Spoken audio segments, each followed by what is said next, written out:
Sa atin pong food for the soul and food for the spirit, isa puso lamang ho natin ito mga babanggitin natin tulad po sa Kawikaan 16:9. Ang puso ng tao ay kumakatha ng kanyang lakad. Anong ibig sabihin po nun? Okay? Ang puso ng tao ay kumakatha ng kanyang lakad. Meaning, yung sa atin, sa sarili natin mismo, kung ano yung gusto ng puso mong gawin, ano yung napupusuan mong gawin, kasi utak tsaka puso magkasama, di ba? Gusto ko to eh. Di ba? Tayo po yun. Ngunit, ang sinasabi ho, ang Panginoon ang nagtutuwid ng kanyang mga hakbang. So meaning, mga kaibigan, hindi pwedeng ikaw lang. Laging nandyan ang Diyos na kasama ho natin. Na? Nasa sa Kanya kung papayagan ho niya o hindi, yung gusto ho ng ating puso. Tulad do halimbawa, kung ang ipapanalangin daw ho natin ay naaayon sa kalooban ng Diyos, siguradong tsak na mangyayari ito. At walang kapangyarihan ang makakapigil rito kung hindi ang Diyos. Dahil ang Diyos ay maghahanda ng bagay na mas mabuti para sa iyo. Amen? Amen. Alright? So, kung ang panalangin ho natin ngayon ay kalooban ho ng Diyos, ay ibibigay po niya sa atin. Yung iba kasi pag nanalangin, Lord, can you give me money? Lord, di bang bigyan mo ako ng pambili ko ng pagkain? Lord, I need a car. Lord, pwede bang bigyan mo po ako ng pampaayos ng ng bahay ko. Lord, material things. Diba? Material things. Mangilan-ngilan lang yung humihingi ho ng panalangin, humihiling. At yung iba, kagalingan of course.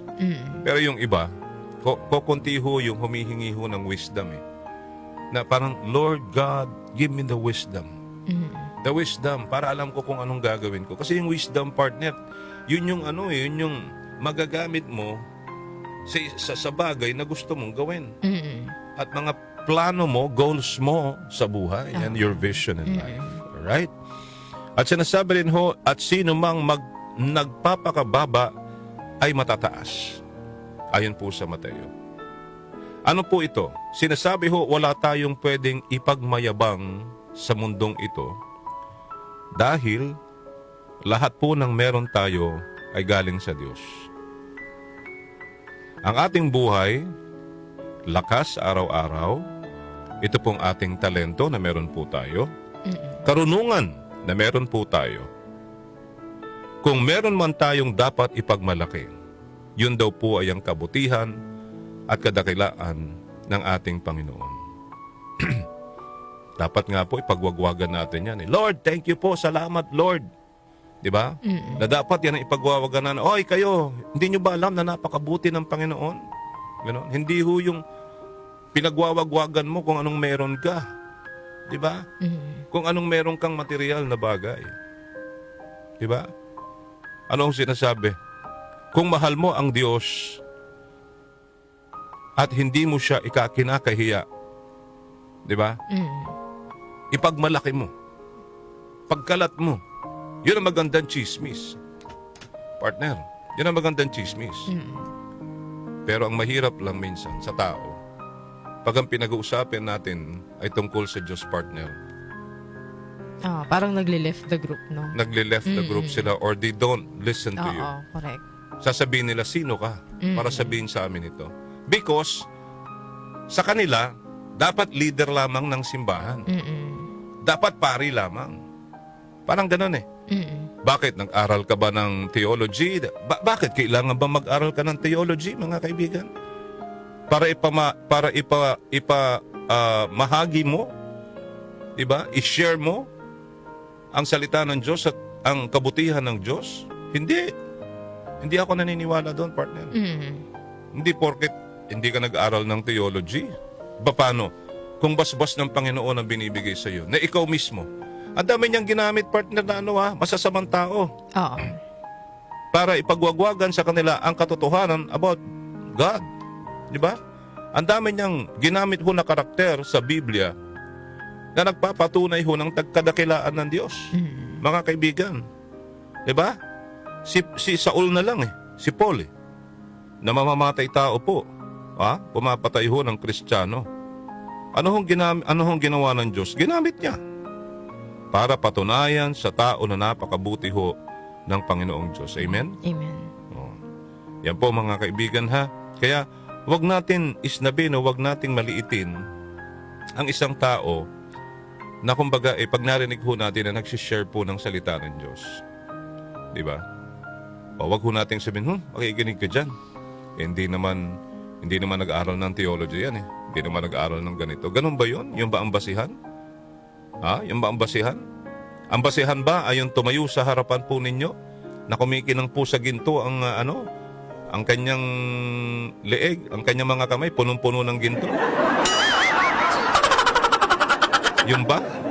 Yung ba ang basihan? Na dapat, partner, ang isang pwedeng magbigay ng mensahe ng Panginoon o mag-share sa inyo ng salita ng Diyos dapat ho ba ay nakakotentay? Hindi rin ho mga kaibigan. Diba? Opo. Tandaan ho ninyo, at the end of time, there's a difference between end of time and end of the world. Because the end of time, it's already written in the Bible. It's in Revelation. Hindi ho katapusan ng mundo yun. The end of time is the judgment day. That Jesus will be back na kanyang pangako at mababago ang lahat. Amen? Amen. End of the world,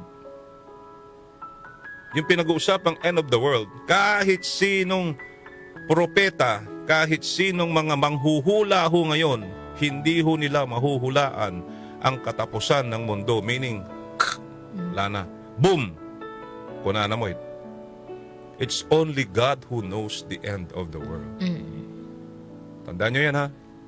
There is a big difference between end of the world and end of time. And what is the difference between a Christian and the Christian? Partner, what is the difference between a Christian and a Christian?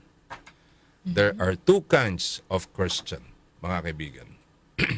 Mamaya ko na lang ho isi-share sa inyo ano yung pagkakaiba ng dalawang Kristiyanong ito. The difference between a Christian and a Christian. Dalawa ho yan. So for today, mga kanyusik, let's put the Lord sa ating mga sarili po. Nasa bahay po kayo. Maganda ho yan. Na paminsan-minsan, God is not asking you the whole day. 1 hour, 3 hours, na para kausapin siya. The Lord is just asking us a minute of our time. Kaya nga sabi nga namin dito, Kape, pag wake up mo in the morning, say, My Lord and my God, thank you for giving us another life. A brand new life. Nagising po ako today, Lord. Father God, thank you, Lord Jesus, for sa lakas ng katawan, naimulat ko na naman ang aking mga mata. Alam mo, partner, malaking ano yun?